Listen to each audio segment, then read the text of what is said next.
इस्राएल नबी का ग्रंथ अध्याय 55 पद संख्या 6 से लेकर 13 तक किसी को मिला है? जब तक प्रभु मिल सकता है, जब तक प्रभु मिल सकता है तब तक उसके पास चले जा। तब तक उसके पास क्या करो? चली जा।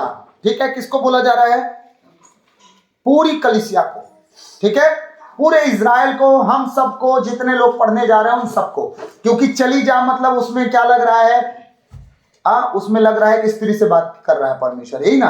लेकिन कलीसिया को परमेश्वर अपनी दुल्हन बनाया तो स्त्री ही बोलता है। ठीक है, वो कह रहा है जब तक प्रभु मिल सकता है तब तक उसके पास चली जा, और जब तक वह निकट है तब तक उसकी दुहाई देती जब तक वह निकट है तब तक उसकी दुहाई देती रह। इसका मतलब एक दिन ऐसा आने वाला है जब परमेश्वर आपके निकट नहीं रहेगा। कुछ समझ पा रहे हैं? जिस दिन उठा लिया जाना होगा उस दिन परमेश्वर, पवित्र आत्मा, स्वर्गदूत, मददगार जितने हैं, एक भी आपके साथ नहीं रहेंगे। कुछ समझ पा रहे हैं कि नहीं? है, उस दिन कोई नहीं रहेगा। प्रभु का वचन कह रहा है जब तक प्रभु मिल सकता है, यानी एक दिन आएगा कि प्रभु आपको नहीं मिलेगा। याद रखना इस बात को, आप एड़ी चोटी लगा लोगे उस दिन कुछ नहीं होने वाला। मैं बार बार एक बात कहता हूं ना, जिंदगी में सबसे ज्यादा भीड़ किस दिन होगी? जिस दिन उठा लिया जाना होगा। ठीक, उसके दूसरे दिन देखिएगा पूरी दुनिया चर्च में मिलेगी आपको। चर्च ओवरफ्लो हो जाएगा। समझ पा रहे हैं? रोड जाम रहेंगे लेकिन लोग चर्च में होंगे। उस दिन लोग सिर्फ रोएंगे पिटेंगे। उस दिन ना गिटार बजाने वाले की जरूरत नहीं पड़ेगी, हाँ, म्यूजिक इंस्ट्रूमेंट बजाने वाले की जरूरत नहीं पड़ेगी। उस दिन गायक को गाना गाने की जरूरत नहीं पड़ेगी इमोशनल करने के लिए। वहां फादर को प्रीच करने की जरूरत उस दिन नहीं पड़ेगी, बिल्कुल नहीं पड़ेगी। उस दिन सब बिना कहे गुहार मारेंगे कि प्रभु माफ कर दो, एक बार माफ कर दो, एक बार माफ कर दो, बस एक बार माफ कर दो। उस दिन यही बात होगी। लेकिन उस दिन माफी मिलेगी क्या? नहीं। यही वचन उस दिन लागू होगा। आज उस दिन बोला गया था कि जितना टाइम तक प्रभु मिल सकता है उसे ढूंढ लो। इसका मतलब एक दिन वो नहीं मिलेगा। समझ पा रहे हैं? क्यों मैं आप लोग को बार बार कहता हूं, कुछ हो जाए, दुनिया इधर से उधर हो जाए, और दुनिया काम नहीं देगी। परिवार इधर से उधर हो जाए, किसका दे दिया काम? दे दिया किसी का। जब तक प्रभु के करीब हम नहीं आएंगे कोई काम नहीं देगा। हालेलुया। जब आप परमेश्वर के करीब आते हैं पूरी दुनिया आपके पीछे पीछे लग जाती है। समझ पा रहे हैं? हालेलुया। अपनी गवाही तो आप लोग को सुना ही दिया हूं, है ना? हालेलुया। आगे वचन क्या कह रहा है? ध्यान से पढ़िएगा एकदम। पापी अपना मार्ग छोड़ दे। वाओ, कह रहा है परमेश्वर का वचन, पापी अपना मार्ग छोड़ दे। क्योंकि अगर वो अपना मार्ग नहीं छोड़ेगा वो परमेश्वर के करीब कभी नहीं आ सकता। हालेलुया। तो समझ पा रहे हैं कि नहीं समझ पा रहे हैं? पापी अगर पाप का मार्ग नहीं छोड़ा वो परमेश्वर के करीब कभी नहीं आ सकता। हालेलुया। और दुष्ट अपने एक मिनट दीदी कौन? हाँ, आपकी बहन है।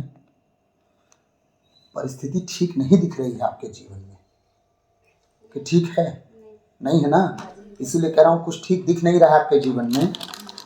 है तो क्रिश्चियन ना आप, है ना? तो अपने स्वभाव को और अपनी समझ को मजबूत करिए, परमेश्वर के करीब आइए।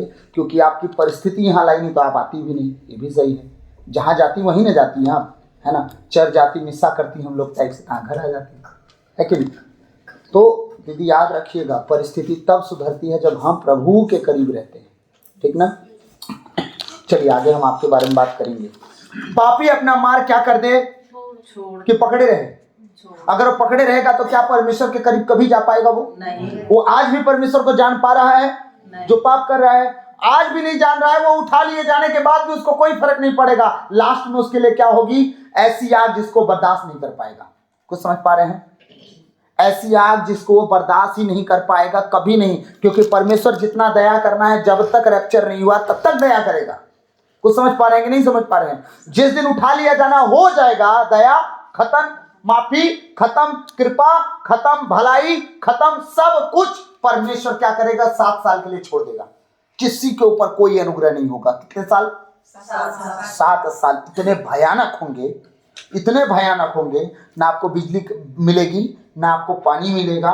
मतलब आपका कुआं होगा तो ही, पुराने विधान के टाइप से तब मिल जाएगा। ठीक, और आपको आउट ऑफ सोर्स, इस दरवाजे के उस पर वाला कोई चीज नहीं मिलेगा।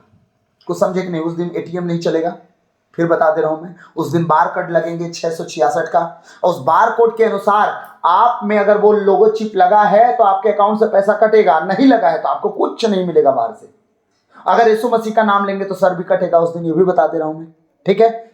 अब बताइए 7 साल कैसे जीवन काटेंगे? और वो 7 साल अगर जी गए, जितने बलवान होंगे, ऑनलाइन भी बोल दे रहा हूं मैं, जितने पहलवान होंगे कि नहीं कोई बात नहीं हम मनमानी जिएंगे, 7 साल बाद यीशु मसीह हमारा न्याय करेगा ना, 7 साल तक तुम जिंदा रह लोगे, पहले ये देख लेना। हाँ, अभी घर में एक मच्छर काटता है तो अलाउट जलाने भागते हैं हम लोग, जलाते हैं कि नहीं? मच्छर अगरबत्ती लगाओ रे, मच्छर काट दिया, और जंगल में कैसे रहेंगे हम लोग? 7 साल बरसात भी होगा, मालूम है ना? बरसात तो होता है उस टाइम, ठंडी भी पड़ता है उस टाइम। 7 साल जंगलों में आप गुजारा कैसे करोगे? इतना बड़ा बड़ा जंगल तो काट के कंपनी उठा ले गया, आप कैसे रहोगे वहां? तो पकड़ पकड़ के जंगल विभाग वाले धर लेंगे। अब 7 साल आपका जीवन कैसे कटेगा सोचना, बिना आउट ऑफ सोर्स। जंगल के मुर्गा पकड़ाएंगे हम लोगों से, रोज मिलेंगे मान मुर्गा खाने के लिए? कंदमूल रोज खोद खोद के खा पाएंगे हम? गर्मी में कहाँ मिलेगा? बरसात में कैसे खाएंगे? ठंडी में कैसे चलेंगे? आप समझ लो कि अब ठीक है, चलो मान लेते हैं 7 साल की बात छोड़ो। किसको किसको पता है कि उन 7 सालों तक आप जीवित रहोगे आज के बाद? है किसी को पता? रैप्चर किस दिन होने वाला है किसी को पता? आज की रात कटेगी है किसी को पता? कुछ समझ पा रहे हैं मैं क्या कहना चाह रहा हूं? कि परमेश्वर का दिन आज ही के लिए काफी है, हम जब तक जीवित हैं, है ना? सोने के बाद किसी को नहीं पता क्या होगा। कुछ समझे? तो जितने लोग परमेश्वर को ढूंढ सकते हैं ढूंढो, पा सकते हो पा जाओ, खोज सकते हो खोज लो, क्योंकि एक दिन आएगा वो मिलने वाला नहीं है। पापी अपना मार्ग पहले छोड़ दे। दूसरा वचन क्या कह रहा है? पापी अपना मार्ग छोड़ दे। आगे, वह प्रभु के पास लौट आए और वह उस पर दया करेगा। पापी अपना मार्ग छोड़ दे और दुष्ट अपने बुरे विचार त्याग दे। कौन? दुष्ट लोग, जिनके मन में हमेशा उटपटांग बातें चलती रहती हैं, वो सही किसी के बारे में सोच ही नहीं पाते। Hallelujah, hallelujah. जैसे कि मतलब समझ पा रहे हैं? परमेश्वर कहता है कि दुष्ट अपनी बुरे विचार त्याग दे। त्याग देने का मतलब वो गलती से भी अपने विचार गड़बड़ ना करे, पूरी रीति से, है ना?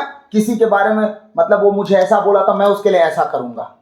आज ही मेरे पास एक फोन आया था, तो एक शब्द ना मुझे चुभ गया, एक शब्द चुभ गया। वो शब्द ऐसा था कि क्या बताऊं मैं बता ही देता। हाँ, हम बता देंगे, हम करके कुछ दिखा देंगे। अपने मन में युक्ति मत लाइएगा कि हम भी साबित करके दिखाएंगे कि हम कुछ तोप हैं, हम कहीं के रेड़ हैं, हम धतूर हैं। मत साबित कीजिए, आपको कुछ साबित नहीं करना, परमेश्वर के ऊपर सब कुछ छोड़ दीजिए। Hallelujah, hallelujah. आगे आगे, वह प्रभु के पास लौट आए। कौन? दुष्ट और पापी। किसके पास लौट आए? आज लौट के आ रहे हैं? बड़ी मुश्किल है। आज दुष्ट और पापी को प्रभु के पास बुलाने से इतना तकलीफ हो जाता है उसको कि मतलब उसके पास अगर आप ये जाके बोल देंगे ना, किस अभी हाथ उठाइएगा ना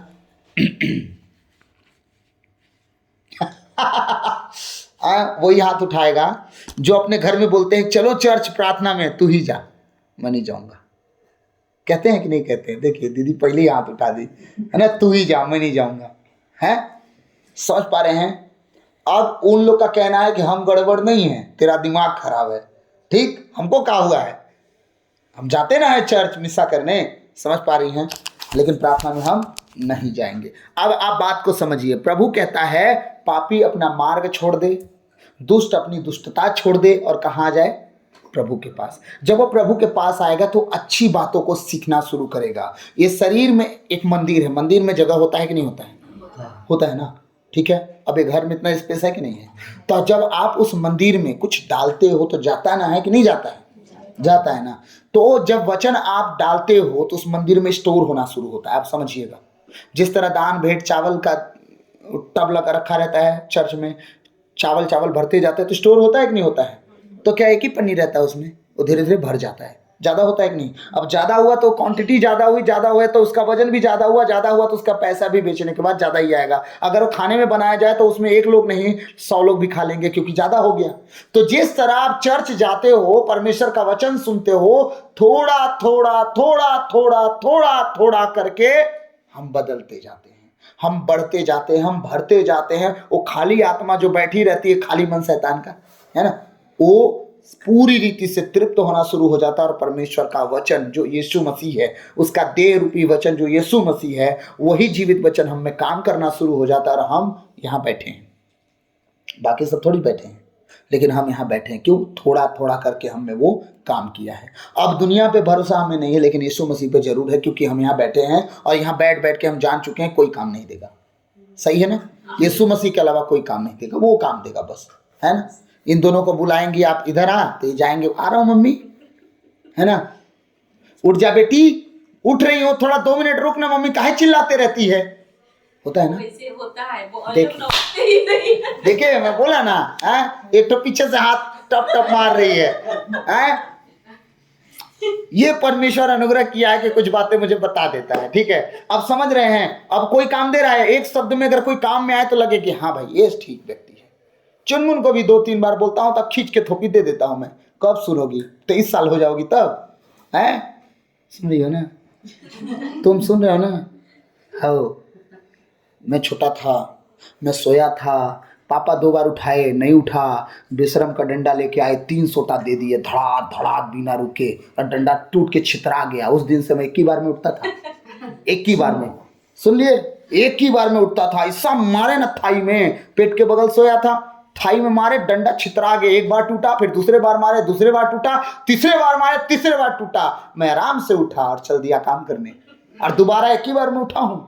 सोचो, गैर जाति को पिटने से 1 बार में सुनता है, तो अपनी जाति पिट ही नहीं रही है। पिटना शुरू कर दो, सब सुनना शुरू कर देंगे। आप भी शुरू कर दो। ये लोग तो मार खाते हैं फिर भी नहीं उठते। तो आप ऐसे मारती होंगी ना, उठना, उठ, बढ़िया सनौटा निकालिएगा इसे पाइप जैसे, है ना? मार के टेढ़ा कर दीजिएगा, 1 दिन में सब सही। सबसे मार खा चुकी हूँ। सबसे पिटा गई है। ठीक है, अब भाई लोग तुम लोग शुरू हो जाओ। इन लोग का हाथ थोड़ा मजबूत है, लोहा टाइप से कूट दो एक दिन। हालेलुया। देखो, आलस करने वाला व्यक्ति, सुक्ति ग्रंथ पढ़ना बहुत अच्छे से ना, मैं बता रहा हूं, भविष्य खराब हो जाएगी। क्योंकि आलसी व्यक्ति के जीवन में जैसे हथियार बंद डाकू घुस जाता है ना घर में बंदूक लेके, और कहता है हाथ ऊपर, जो हो निकाल के दे दो। ठीक, वचन कहता है, मैं नहीं कह रहा हूं, वचन कभी पूरा हुए बिना नहीं टलेगा, याद रखना। ठीक, जैसे हथियार बंद डाकू घर में घुसता है, आलस की वजह से हमारी जिंदगी ऐसे ही हो जाती है, लूट जाती है सब कुछ। याद रखना, आलस कभी मत करना अपने परमेश्वर को समय देने के लिए, तो बिल्कुल नहीं। क्योंकि बार बार हम वचनों में पढ़े, यीशु मसीह बड़े भोर को प्रार्थना किया। कभी कभी तो ऐसा कि मतलब वो कितने रात में ही प्रार्थना में चला गया, कोई पता नहीं। और दुनिया के सारे प्रचारक 3 बजे जरूर बोलते हैं प्रार्थना करो। हाँ, याकूब की लड़ाई होते होते भोर हो गया, वो मलयुद्ध चल रहा था। समझ पा रहे हैं आप लोग? मेरी बात समझना, बड़े सवेरे उठने वाला व्यक्ति, अब मेरा सवेरे का कोई रूल नहीं है, मैं रातें भर गायब रहता हूँ, तो कभी कभी सोचता हूँ ना, मतलब प्रभु मैं जब शाम को 5 बजे से 4 बजे तक प्रार्थना किया, तो अब कैसे प्रार्थना करूँ कि सुबह वाला प्रार्थना पकड़ पाऊंगा। मेरा ना थोड़ा ऐसे हो जाता है। फिर बोलता हूँ किया तो यार 12 से 3 कर लिया, इम्पोर्टेंट टाइम है ना, 3 से 4 बजा दिया, अब तो अच्छा आप सो लेता हूँ थोड़ा सा। तो आप समझिएगा, ये आलस ना करने के कारण मैं यहाँ हूँ। ठीक है, अगर आलस करता तो कहीं और होता, और आलस नहीं किया हूँ इसलिए अभी और आगे जाऊँगा। ठीक है, अभी और आगे जाऊँगा, और इतने आगे जाऊँगा कि हम सब बड़ा मजा लेंगे। हालेलुया। जितने लोग देख देख के हंसते हैं ना हम लोग, है ना, वो लोग हंस नहीं पाएंगे, उस दिन हंसी नहीं निकलेगी उनकी। हालेलुया। आगे, वह प्रभु के पास लौट आए और वह उस पर दया करेगा। कौन दया करेगा? हमारा परम प्रधान परमेश्वर उस पापी पर, उस दुष्ट पर दया करेगा जब वो लौट आएगा तब। जब वो लौटेगा ही नहीं तो दया कैसे करेगा बताइए? जब वो परमेश्वर के करीब आएगा ही नहीं तो कृपा अपनी, दया अपनी, अनुग्रह की दृष्टि उस कैसे लगाएगा उस पर? हाँ, हमारे भैया लौटे, दया हुई, सही है। इसी घर की गवाही से शुरू करते ना भैया। हाँ, सारा बीमारी कैंसिल हुआ, सारा ऑपरेशन कैंसिल हुआ कि नहीं? परमेश्वर सारे ब्लॉकेज खत्म किया। क्यों? उन्होंने अपने मन को वापस लाया। कुछ दिन बाद ही सही, लेकिन शुरुआत तो उसी टाइम कर दिए थे कि नहीं ठीक नहीं चल रहा है ना। तो ये हमारा परमेश्वर है। लेकिन अगर हम गलती पे गलती करते हैं, अगर लौट आते हैं, उन गलतियों को छोड़ने का शुरुआत कर देते हैं, एक एक रास्ते, एक एक बंधन टूटना भी शुरू हो जाते हैं। जिस दिन हम गुनाह को छोड़ते हैं, हमारे जीवन में जितने बंधन हैं, जिस तरह एक एक गुनाह हम छोड़ना शुरू करते, एक एक गुत्थी सुलझनी शुरू हो जाती है, एक एक बंधन टूटना शुरू हो जाते हैं, कमी घटी बंद होना शुरू हो जाती है। क्यों? क्योंकि हम जिस बात से बंधे हुए थे, शैतान उस पर कब्जा लिया था, है ना, उस पर अधिकार लेके बैठा था और हमें बंधन डाल के बैठ गया था। जब हम गुनाहों को छोड़ते थे कि एक बंधन अपने आप परमेश्वर के दूत पकड़ पकड़ के उसके हाथ से छुड़ाना शुरू कर देते हैं। ऐसा है हमारा परमेश्वर। हालेलुया। आगे, क्योंकि हमारा ईश्वर दया सागर है। हमारा परमेश्वर क्या है? दया सागर है। सागर का कोई था है? नहीं। इसका कोई और छोर है? नहीं। मतलब इतना अथाह है हमारा परमेश्वर कि आप था नहीं लगा सकते। दया का सागर है वो, आप उसका था ही नहीं लगा सकते कि वो कितनी गलतियों को क्षमा कर सकता है। प्रभु ये गलती, हाँ वो गलती, हाँ वो गलती, हाँ। अब दुनिया का सबसे बड़ा गलती क्या है बताइए, कोई एक जन? दुनिया का सबसे बड़ा गलती क्या है? सबसे बड़ा पाप गुनाह आप जो बोल सकते हैं, बोलिए क्या है? और कोई?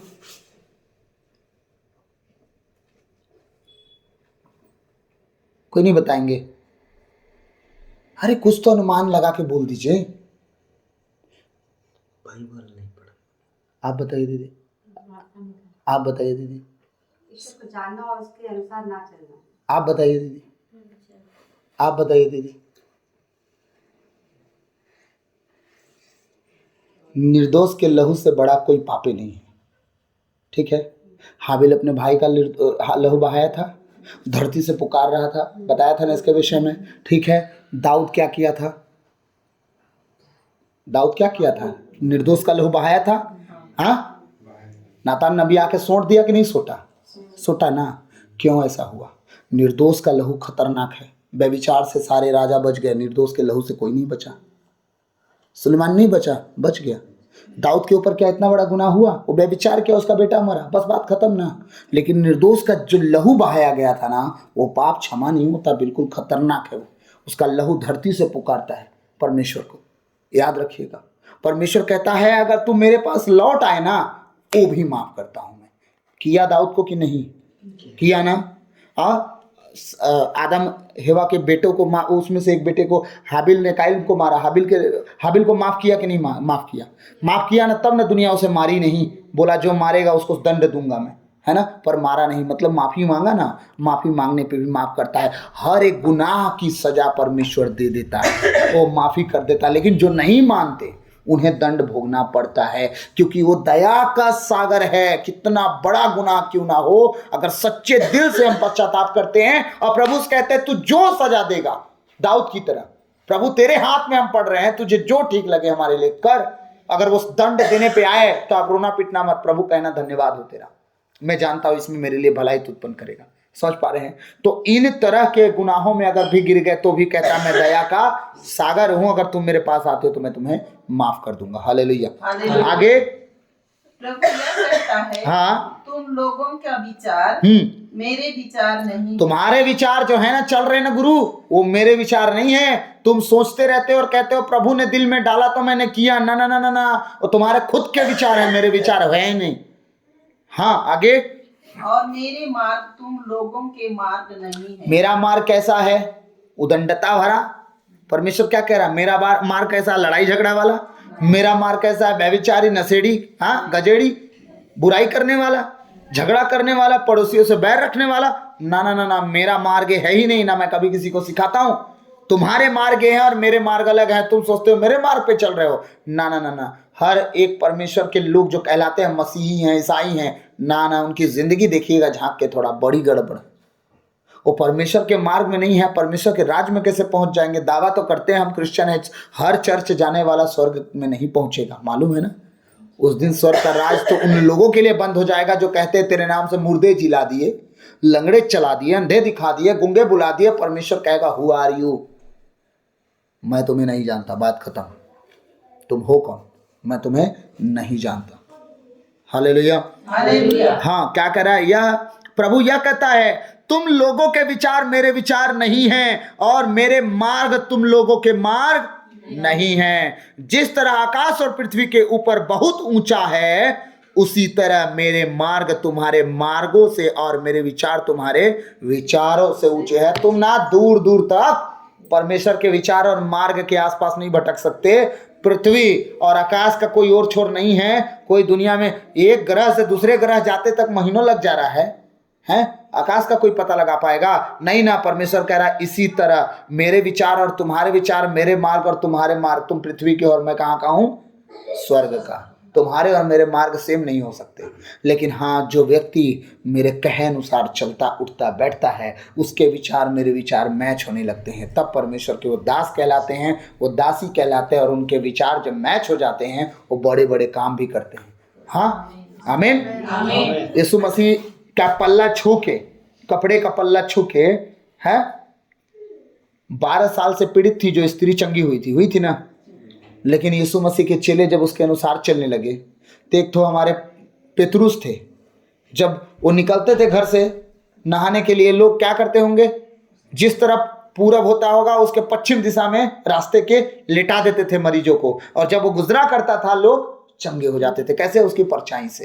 यीशु मसीह की परछाई से कोई चंगा हुआ था क्या? कोई नहीं। क्या यीशु मसीह के शरीर पर ऐसे कपड़ा छुआ के कोई लेके गया जो बीमार चंगा हो? पौलुस के साथ क्या हुआ? उसके शरीर से लोग रुमाल गमछा छुआ के ले जाते थे, अपने घर के बीमारों को चंगा कर लेते थे। यीशु मसीह के साथ ऐसा हुआ था? नहीं।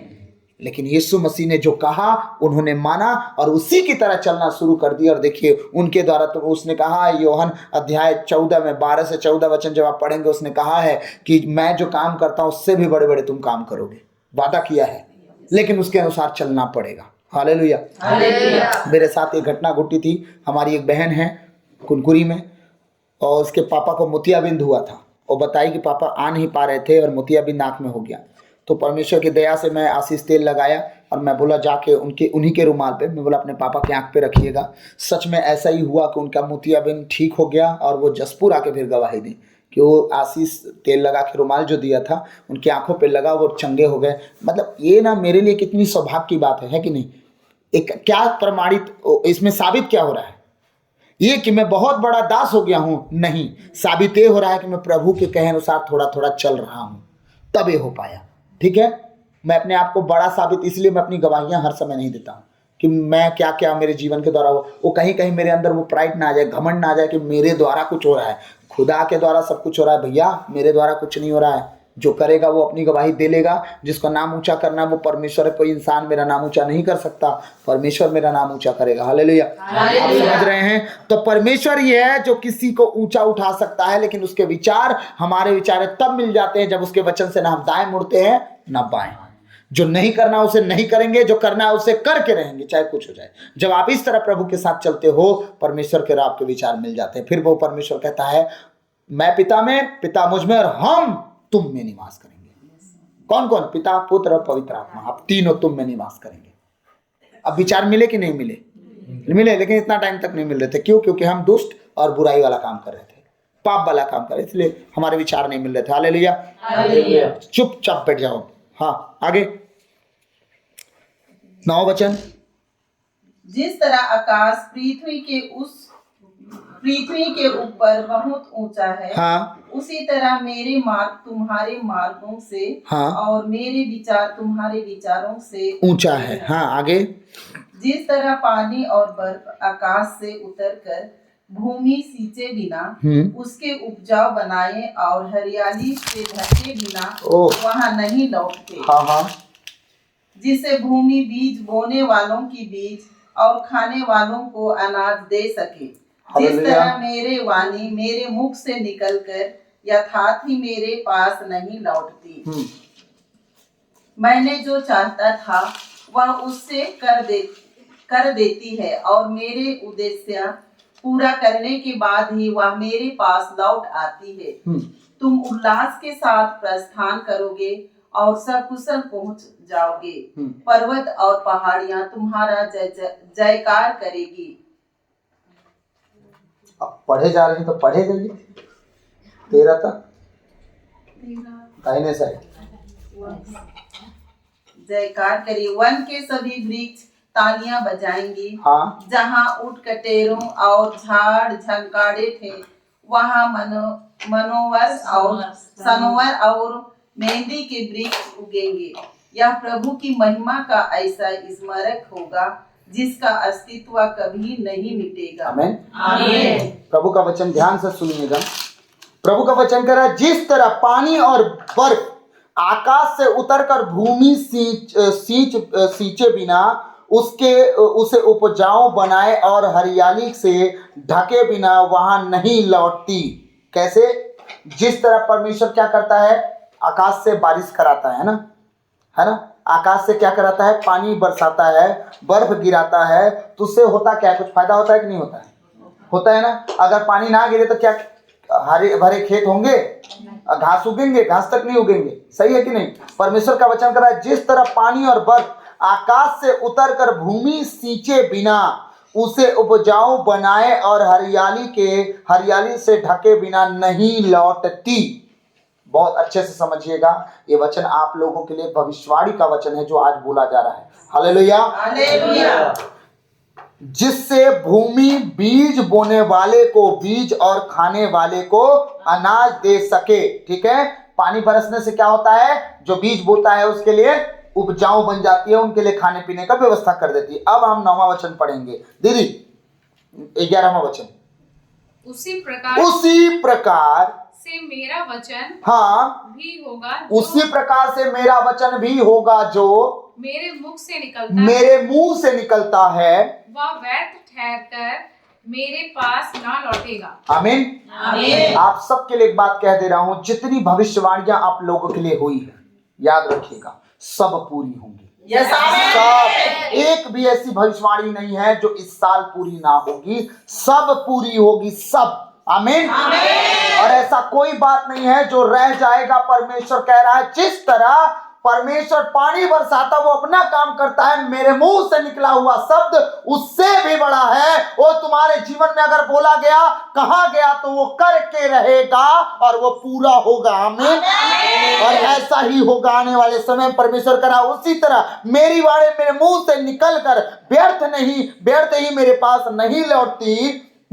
मैं जो चाहता था वह उसे कर देती है। कौन? वो वाणी, वो वचन। परमेश्वर कह रहा है, जो मैं चाहता हूं कि तुम्हारे लिए करूं, वो वचन जब निकलेगा वो तुम्हारे लिए करेगा। और आज तक जितने वचन तुम्हारे लिए बोले गए यीशु मसीह के शब्द हैं, वो जीवित परमेश्वर है, आप लोगों के जीवन में 100 गुना फलों को लाएगा और ऐसा होगा। आमीन। जो चाहता था वह उसे कर देती है और मेरा उद्देश्य पूरा करने के बाद ही वह मेरे पास लौटती है। आप लोग को मालूम होगा, मैं पिछले दिनों में दानियल के विषय में बताया था, पहले दिन वो प्रार्थना में घुसा, उसी दिन उत्तर निकल गया उसके लिए। हाँ, परमेश्वर कह रहा है कि जब तुम ये सारी बातें मेरी निकलती है तुम्हारे लिए, वो पूरी होने के बाद ही मेरे पास लौटती है, बिना पूरी हुए मेरे पास आती नहीं है। बिना काम करे वो वचन वापस लौटते नहीं। वो वचन क्या किए थे? जगत को निर्माण कर दिए थे, वो शब्द ही पूरे जगत पे। अच्छा, एक बात है ना पता, आत्मा पृथ्वी पर मंडलाता था कि नहीं मंडलाता था, लेकिन कुछ काम किया था? वो कुछ नहीं किया। कुछ किया? जब तक परमेश्वर के मुंह से नहीं निकला कि समुंदर और पानी मिट्टी अलग अलग हो जाए, बादल और धरती अलग अलग हो जाए, जब तक वो बोले नहीं, आत्मा क्या काम किया? नहीं। परमेश्वर के मुंह से जब कुछ चीज निकलता है वो क्रिएशन हो जाता, वो काम हो जाता, वो पूरी रीति से दिखने वाली चीजें बनने लगती हैं। तो जितनी बातें बाइबल में लिखी किसी और के लिए लिखी है? हमारे लिए। ठीक है, जो उसके कहे अनुसार जीते चलते हैं उनके लिए लिखी हैं, तो पूरी भी होंगी। आमीन। और ये ऐसा होगा पूरा जो कभी किसी ने सोचा ना होगा। सच में जितने लोग आपकी दुर्गति सोचे होंगे देखने के लिए, मैं इस घर पे हंसी आती है मेरे को। इस घर के लिए ना इतने लोग नजर गाड़ के बैठे थे ना, देखेंगे सच बता रहे हैं। इस मैं नहीं जानता कि कौन कौन है, लेकिन इतने लोग थे कि कुछ तो अपने करीबी रिश्तेदार भी थे कि उनका हम देखेंगे, है ना। देख ही नहीं पाए बेचारे, वो दिने नहीं लौटा कि देखने, है ना। कुछ मोहल्ले गांव के भी लोग थे, देखेंगे बोलते रहे होंगे, लेकिन बेचारे वो भी नहीं देख पाए। मुझे नहीं पता किसके बारे में परमेश्वर मुझसे बता रहा है, लेकिन कुछ रहे होंगे जो इस घर को देखना चाहते रहे होंगे, दुर्गति, विपत्ति, है ना, नुकसान, है ना, लेकिन देख नहीं पाए। क्यों? जिस घर में परमेश्वर के नाम की महिमा होती हो, जिस घर में परमेश्वर के दासों का आना जाना लगता हो, वो घर कभी भी सूखा नहीं रहता। याद रखिएगा, कभी वो सूखा नहीं रहता। हाँ, बेचारी को बच्चा तक नहीं था, एलिशा गुजरा करता था उस मोहल्ले से, उस रास्ते से। अपने पति से क्या बोलती है? वो बोलती है, व्यक्ति मुझे धर्मी जान पड़ता है, तुझसे मैं विनती करती हूँ ऊपर वाली कोठरी से विश्राम के लिए रहने दे। ठीक है, ऊपर वाली कोठरी। बोलता है मेरे कोई आपत्ति नहीं। उसका पति यही बोला ना, सुनेमी स्त्री नाम रखा है ना। वो बुलाई उसको, अपने सेवक के द्वारा बुलाई, और वो ऊपर में एक खटिया दी, एक टेबल दी, एक चेयर दी। तू यहाँ रहना, विश्राम करना, ठीक है, अपना जी ठंडा करना। रहने लगा। गेहजी के साथ आया, एक बार आया ना। बोलता है वो बड़ी मदद करती है, उससे पूछ तो उसे क्या चाहिए। बोलती है नहीं चाहिए कुछ। वो बोलता है क्या मैं तेरा नाम राजाओं से जोड़ दूं? कौन बोलता है? इर्मिया नाम था ना उसका। गेहजी का मालिक एलिशा, सॉरी एलिशा ना, नाम थोड़ा गड़बड़ा जाता है। एलिशा बोलता है क्या करूं मैं तेरे नाम को राजाओं से जोड़ दूं, मतलब मैं राजाओं से तेरी बात चला दूं कि तू कौन है। क्योंकि एलिशा के सामने राजाओं भी पानी भरते थे उस टाइम, है ना। उस टाइम राजाओं का, भविष्यवक्ताओं के सामने नहीं चलता था कुछ, ठीक है। वो बोलती नहीं मेरा राजाओं से क्या काम, मैं तो अपने में मस्त हूं, चकाचक। गेहजी क्या बोलता है? सुनना। गेहजी सब पर खबर रखता था, सब का सुनना। उसके कोई बच्चे नहीं। वो बोलता है क्या, जाके उसके पति को बुला ला। बाइबल ध्यान से पढ़िएगा, वहां सिर्फ उस स्त्री को नहीं बुलाया गया है, उसके पति को भी बुला ला। अकेले का काम नहीं है, यहाँ दोनों को समर्पित होना पड़ेगा।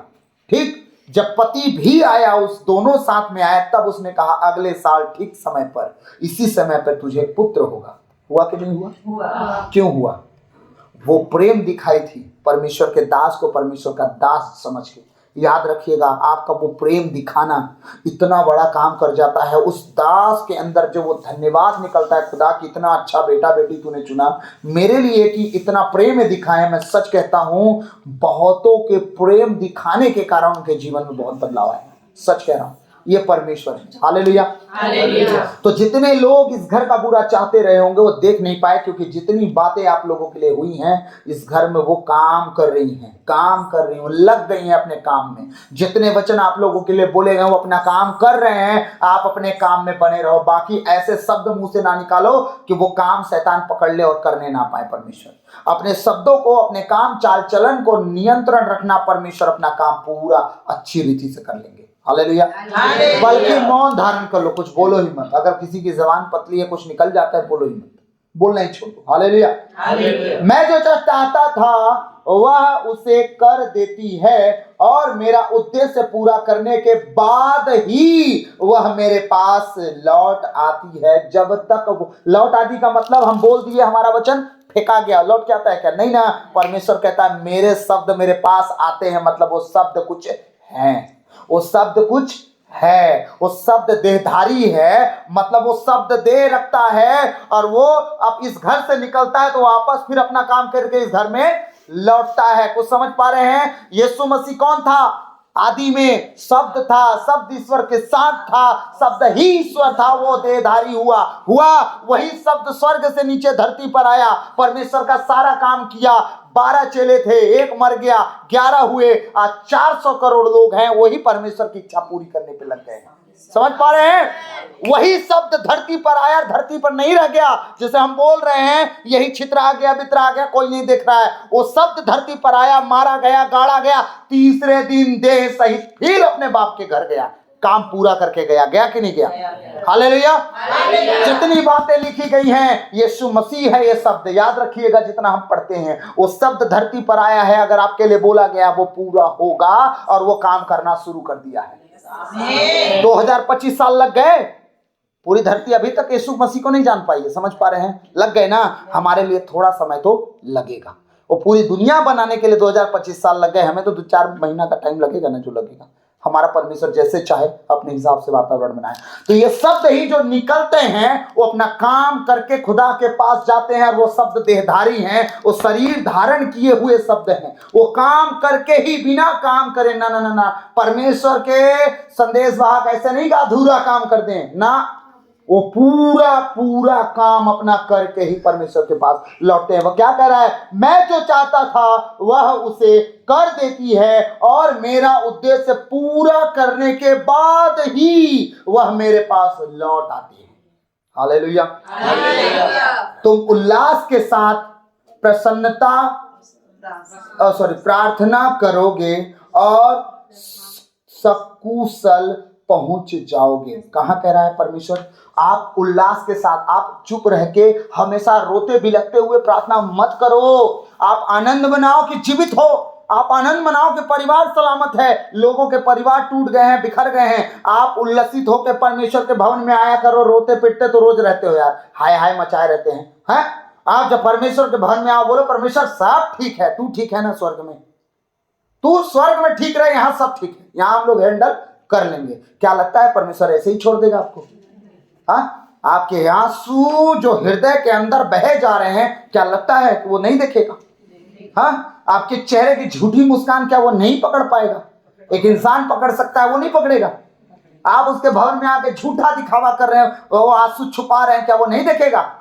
लेकिन वो कह रहा है उल्लसित होकर आनंद के साथ प्रार्थना करो। आप जब प्रार्थना में आना, सब भूल के आना। प्रभु तू चंगा कर ना कर, तू छुटकारा दे ना दे, तू चाहे अमीर बना चाहे मत बना, तू परमेश्वर था है रहेगा, हम तेरे नाम की महिमा करते रहेंगे। आप इस तरह की आप प्रार्थनाओं में सम्मिलित होके देखना परमेश्वर क्या क्या काम कर देता है। सच कह रहा हूं, ऐसे ऐसे चिन्ह, ऐसे अद्भुत काम जो हमने कभी सोचा भी नहीं होगा। हालेलुया।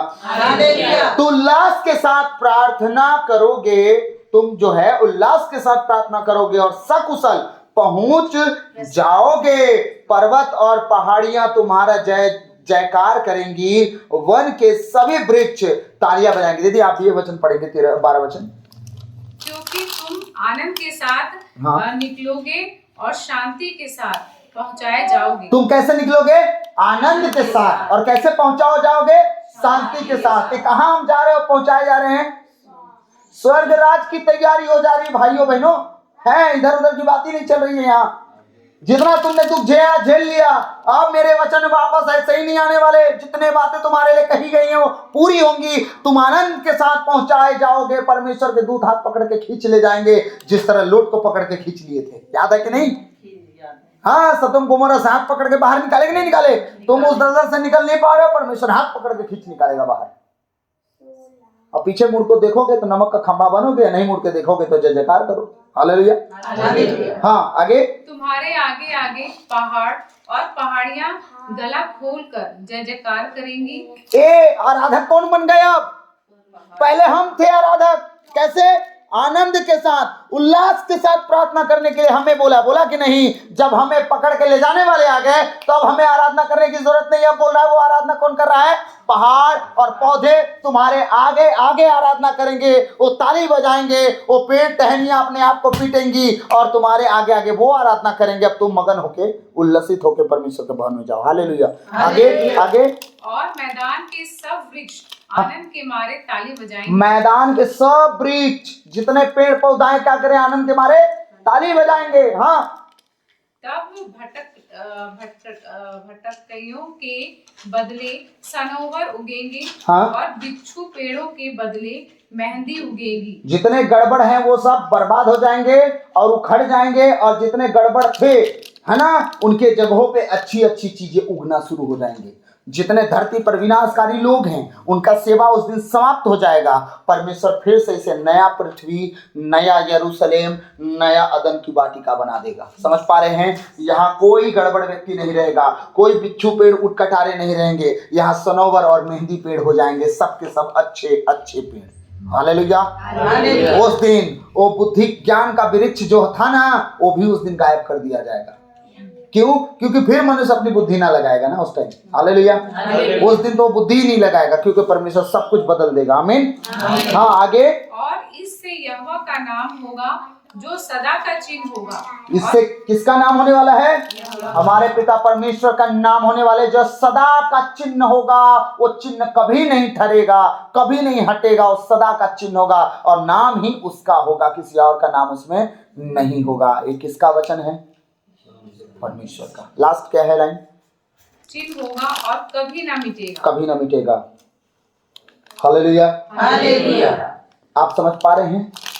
आपके लिए जितनी बातें हुई हैं वो सब पूरी होंगी। आप बशर्ते परमेश्वर के नाम के लिए आप सदा आनंदित हो, मगन हो, उल्लसित हो कि आज प्रार्थना होने वाला है। ये सप्ताह कब आएगा कि हम शुक्रवार को फिर इकट्ठा होंगे। ये टाइम कब आएगा कि हम परमेश्वर के नाम के एक नए गीत से महिमा करेंगे। वो टाइम कब आएगा कि हम प्रभु का जीवित वचन सुनेंगे। ये उल्लास, ये आनंद जब आपके अंदर आना शुरू हो जाएगा, वो प्रेम खुदा के प्रति जब आपके अंदर बढ़ना शुरू हो जाएगा, आपके जीवन में वो काम देखिएगा कैसे तरक्की करेंगे। जहां पे आप अपने आप को डाउनफॉल देख रहे हो, वहां पे आप उन्नति में पाओगे अपने आप को। आमीन। आइए अपने स्थानों पे खड़े होंगे, अंतिम प्रार्थना में जाएंगे। धन्यवाद, धन्यवाद, धन्यवाद। हे पिता परमेश्वर, पवित्र आत्मा, प्रभु यीशु मसीह, आपकी तारीफ हो, महिमा हो, प्रशंसा हो, बड़ाई हो, पिता आपकी जय जयकार हो। खुदावन आपको धन्य धन्य धन्य कहते, राजाओं के राजा, प्रभुओं के प्रभु, प्रभु यीशु मसीह। ओ प्रभु दया कर दीजिए।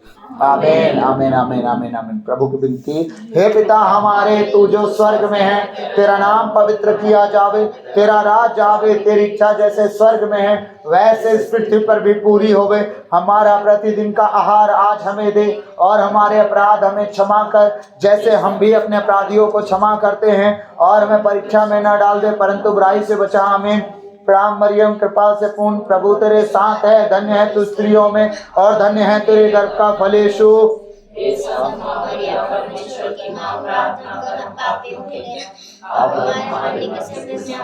पिता पुत्र पवित्र आत्मा की महिमा होवे।